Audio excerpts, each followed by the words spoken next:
उपचारको लागि जति कुरा गर्नुपर्ने थियो त्यहाँ कोही चुकेको जस्तो लाग्छ तपाईँलाई? त्यस्तो त लाग्दैन।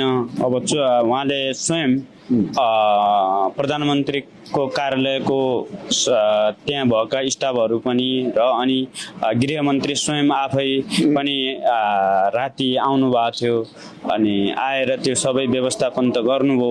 अब दिल्ली लाने कुरा पनि गर्नुहुन्थ्यो, तर अब भाइको जटिल अवस्था गइसक्या रहेछ। दिल्ली लाने सबै कुरा तय थियो। म र मदनजीलाई थोरै खाजा आएको थियो त्यो रात, तर उहाँले खान सक्नु भएन। के देखेँ भने पत्रकारहरूको पत्रकारिता देखेपछि म चकित भएँ। लास्टमाथि पनि स्टन्ट चलिरहेको थियो, भ्युज कसरी आउँछ त्यो चलिरहेको थियो। म कसैलाई के भन्न चाहदिनँ, पत्रकारिता आफैमा जोखिमपूर्ण पेसा हो।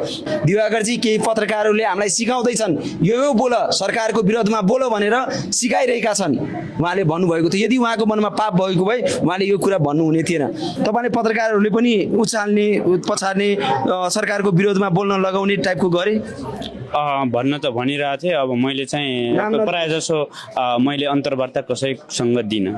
कसैले अन्तर्वार्ता दिनु भएन? दिएन। पत्रकारहरूले पनि उचाल्ने काम चाहिँ गर्न खोजिरहेका थिए। उनीहरू त आउँथे, सोध्थे, कोही म्याक्सिमम फोनबाट पनि गर्थे, तर मैले अहिले जो छ सो छ भने